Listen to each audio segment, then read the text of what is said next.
Rebonsoir et bienvenue à tous et à toutes. Un journal que nous ouvrons tout de suite avec ce grave accident survenu à Mboro-sur-Mer. Bilan 6 morts, plusieurs blessés dans un état grave. Au total, c'est 3 véhicules qui sont entrés en collision. Les détails, c'est avec Charanta Diop et Célatir. 6 morts, 9 blessés graves, le bilan de l'accident qui s'est produit à Mboro-sur-Mer, non loin des CIFOP, Centre international d'information pratique. 3 véhicules de marque Peugeot 307 et 308 sont entrés en collision, causant la mort de 5 personnes sur le coup. La 6e personne est décédée au cours de son évacuation à l'hôpital Mame Abdou Aziz Sy Dabakh de Tivaouane. C'est un accident tragédique. Il y avait des familles vraiment. On a vu 3 voitures qui sont entrées en collision. Donc il y avait beaucoup de blessés et des corps sans vie. Il y avait 4 corps sans vie. Et nous demandons aux autorités donc de prendre des mesures. Donc par rapport à la vitesse. Les 9 blessés sont dans un état grave. Les corps sans vie et les blessés ont été évacués à l'hôpital Mame Abdou Aziz Sy Dabakh de Tivaouane par les éléments de la caserne des sapeurs-pompiers de Tivaouane. D'après les témoins, les victimes habitent respectivement à Ngangé au village de Mboro, Taïba Ndiaye et Mboro Ndendeka. Parlons à présent de cette visite que le chef de l'État compte effectuer dans le pôle territoire nord, région de Saint-Louis, les 12 et 13 juin prochains. Une visite qui s'inscrit dans le cadre du suivi et de l'évaluation des projets structurants initiés par le gouvernement dans cette région. Elle vise à consolider les acquis, à apprécier l'état d'avancement des initiatives économiques et sociales mises en place au bénéfice direct des populations locales, ainsi qu'à renforcer les liens entre les autorités et les acteurs locaux. Durant son séjour, le président de la République rencontrera les autorités administratives, les élus locaux, les opérateurs économiques et les représentants des communautés afin d'échanger sur les priorités de développement territorial et de s'assurer de l'effectivité mais aussi de la pertinence des actions engagées. Et à Saint-Louis, naturellement, opérateurs économiques et population attendent beaucoup de cette tournée pour relancer l'activité économique dans le Nord. Le président va visiter plusieurs sites, notamment l'usine de déshydratation d'oignons d'une capacité de 35 000 tonnes par an. Ousseynou Diop et Habib Seck nous font le point.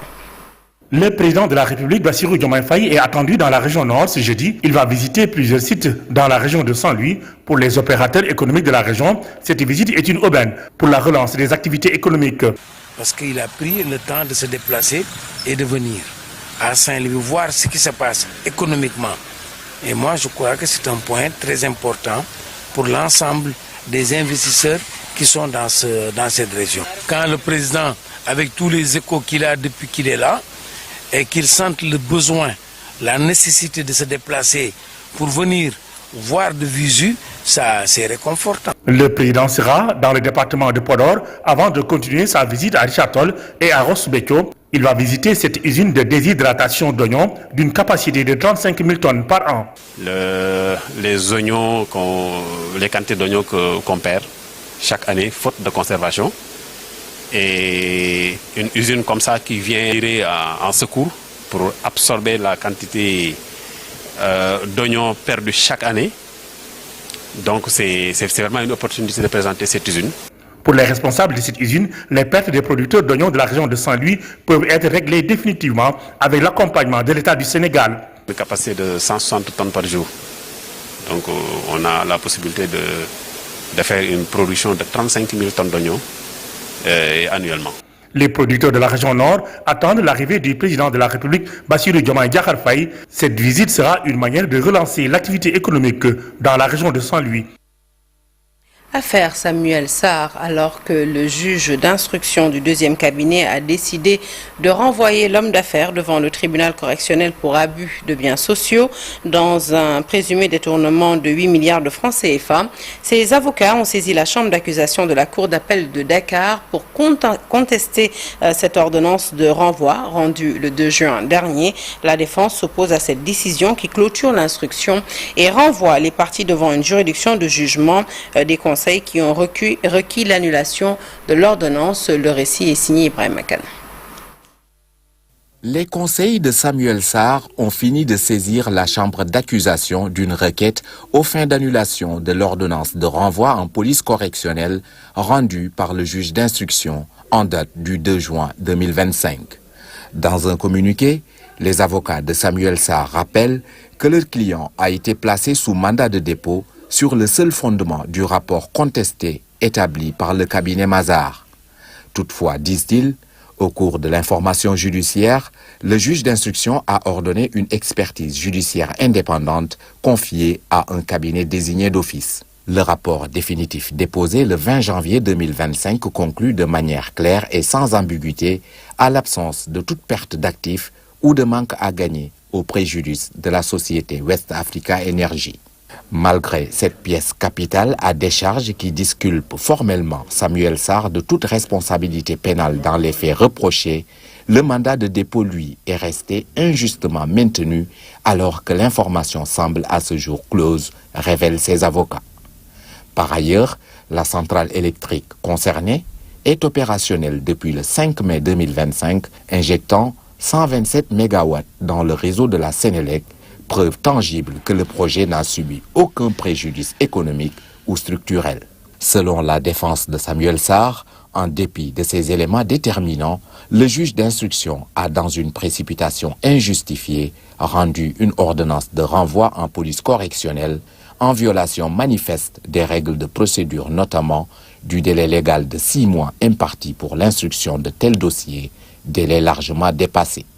La présente requête soumise à la chambre d'accusation vise à constater l'irrégularité manifeste de l'ordonnance de renvoi, sanctionner la violation des droits de la défense à travers le maintien injustifié du mandat de dépôt et l'ignorance des conclusions de l'expertise judiciaire, mais également obtenir l'annulation pure et simple de la dite ordonnance pour garantir le respect des principes fondamentaux du procès équitable. Rappelons que la chambre d'accusation est investie du pouvoir de contrôler la régularité de la procédure et qu'elle peut, conformément à la loi, annuler toute ordonnance rendue en violation des droits de la défense ou de la procédure pénale. Dans le département d'Oussouye et plus particulièrement dans la commune de Diembéring, l'accès à l'eau potable et à l'électricité domestique constitue un véritable casse-tête pour les populations des îles de cette commune. Cela est dû à l'enclavement de cette île. Ces populations l'ont fait savoir au maire de Diembéring qui se trouvait justement dans la commune dans le but de mettre à disposition une pirogue, une ambulance, mais aussi des salles de classe au profit des riverains. Les détails, c'est avec Boubacar Diassi et Lamine Mandjan. S'il y a des populations insulaires qui souffrent du manque d'eau potable et d'électricité dans le département d'Oussouye, c'est bien celle des îles de la commune de Diembéring. Et nous sommes ici sur l'île de Wendaye. Dans notre village, on a beaucoup de problèmes parce que, si vous voyez bien, c'est une île très enclavée. La première des choses, on a un problème d'électricité. L'autre aspect, c'est l'eau. L'eau ne coule pas normalement. Il y a des fois qu'on a un problème d'eau, des fois ça arrive, des fois ça n'arrive pas. Mais concernant l'éducation et la santé, la mairie de Diembéring a posé des actes non négligeables en construisant une école, réhabilitant des postes de santé et des maternités, mais aussi en octroyant cette pirogue ambulance à ces populations insulaires pour faciliter l'évacuation des malades vers la terre ferme. Je crois que nous venons de donner une réponse à un besoin qui était là depuis longtemps pour que les populations soient dans les meilleures conditions et les enfants puissent étudier dans les meilleures conditions. Parce que vivre dans les îles, ce n'est pas facile. Alors, la commune, le maire, il est là pour tout le monde. Nous devons travailler rapidement à réduire ce déséquilibre entre les îles et la terre ferme. Et je crois que toutes les actions qu'on a faites témoignent de cette volonté forte que nous avons depuis le départ. Il s'agit pour la municipalité de Diembéring de faire une discrimination positive au profit des populations insulaires, tout en procédant à une gestion équitable des ressources appartenant à toute la population de la commune de Diembéring. Le village de Kerewan, c'est dans la commune de Dianamalari, dans le département de Sédhiou, réclame la construction d'un collège et d'un lycée franco-arabe pour juguler l'abondance scolaire après l'entrée en 6e. Un village qui souffre également d'un manque criard en eau potable. Les reportages est signé Bakary Conté. Beaucoup d'enfants des écoles franco-arabes abandonnent l'école après l'entrée en 6e à Kerewan, faute de collège et de lycée franco-arabe dans la localité. Là, nous avons un établissement franco-arabe. Un établissement franco-arabe dont les premiers élèves qui ont eu la chance d'être orientés ou bien dont les parents ont les moyens de leur payer les scolarités font aujourd'hui la terminale. Et le reste des enfants là sont laissés en rade parce que faute de CM franco-arabe, faute de lycée franco-arabe. Pas d'eau potable à Kerewan et pourtant le forage se situe à proximité. Nous sommes dans une commune qui est tout proche de Dianamalari, là où il y a le forage, mais il n'y a pas de goutte d'eau potable ici à Kerewan parce que les puits sont taris. Si les puits sont taris, l'eau qui est dans ces puits là taris, il ne faut pas être potable. La saison des pluies arrive. Si la saison des pluies arrive encore, on ne peut pas avoir de l'eau potable. Jusque-là, la commune n'a pas pu débloquer cette situation-là pour qu'il y ait une conduite d'eau potable au niveau de Kerewan. C'est une incapacité du maire, je l'ai dit, c'est une incapacité du maire. Dans cette partie du département de Sédhiou, l'immigration clandestine y gagne du terrain. Je pense que la solution agricole serait pas du tout mal. Si aujourd'hui on met ce qu'on doit mettre dans l'agriculture, on modernise, on met les tracteurs, voilà des semences de qualité, des jeunes bien formés, bien entendu, parce que qui dit modernisation, l'agriculture moderne avec des agriculteurs modernes. Voilà, donc si on les forme à cela, je pense qu'ils pourront réussir. Ces populations se sont exprimées en marge de la ziara annuelle de leur guide religieux, El Hajj Arfan Chérifo Touré.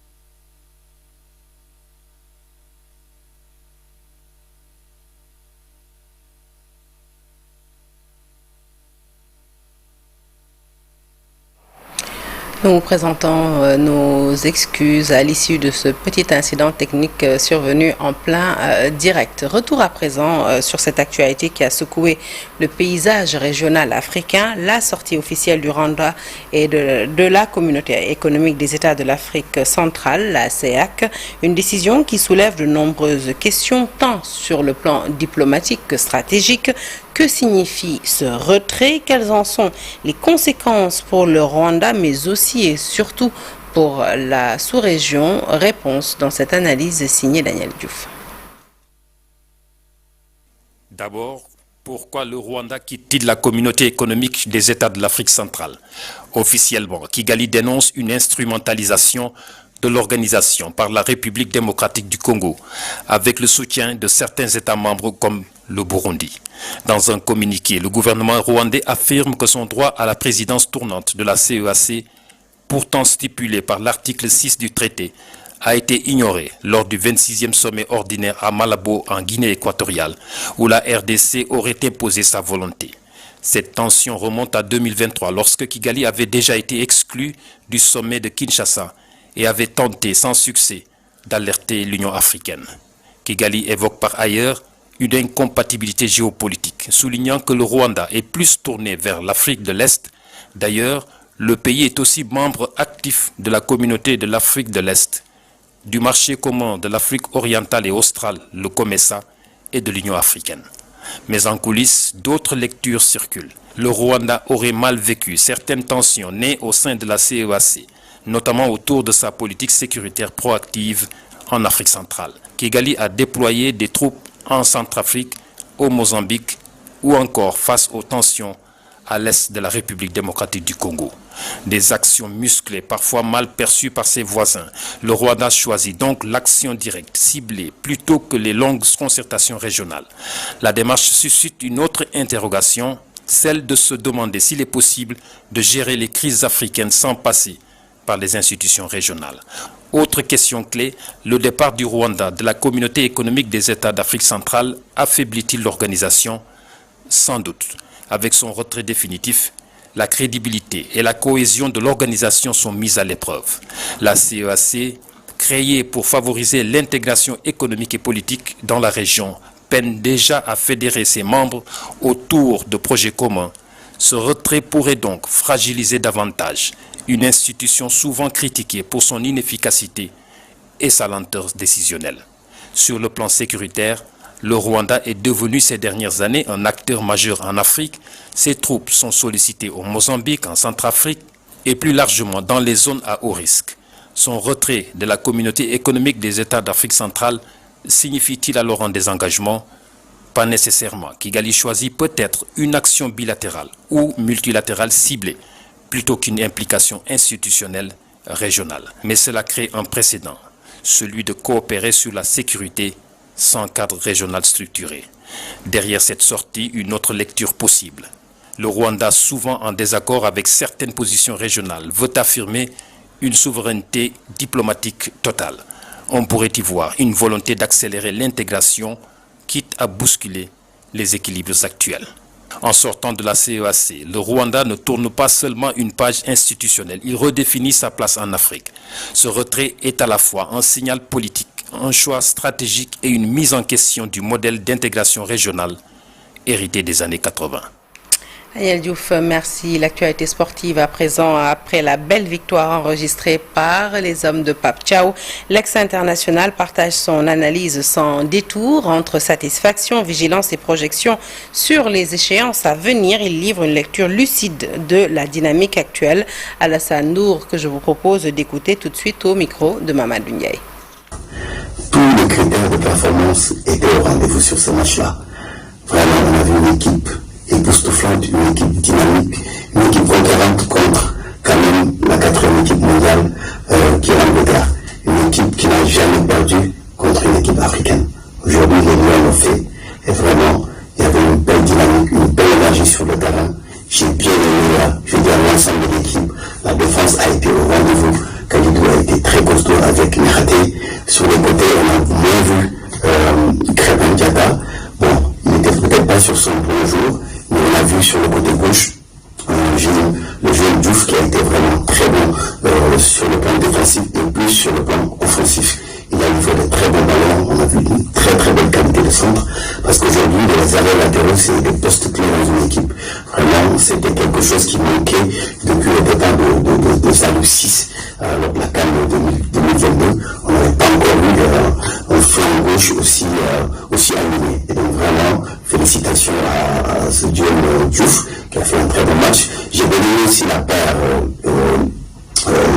Camara et puis Diarra, donc deux jeunes joueurs qui sont insouciants, qui ont perdu un peu le fil parfois sur des risques qu'ils prenaient. Et nous clôturons ce journal avec cette belle reconnaissance pour l'ancien sélectionneur national de l'équipe A du Sénégal, Aliou Cissé, qui rejoint le groupe d'études techniques de la FIFA pour la Coupe du Monde des clubs 2025 qui débute ce dimanche aux États-Unis, aux côtés de figures comme Arsène Wenger, Klinsmann, Gilberto Silva ou encore Gambiasso. Le technicien sénégalais aura pour mission d'analyser les tendances tactiques du tournoi et de décrypter les performances des meilleures équipes du monde. Une belle reconnaissance donc, comme je disais tout de suite, pour le vainqueur de la CAN 2022, désormais sollicité par la FIFA pour son expertise. Voilà qui met un point final à cette édition que je suis ravie de vous avoir présentée. Restez avec nous tout de suite, la seconde partie du Soir d'Info.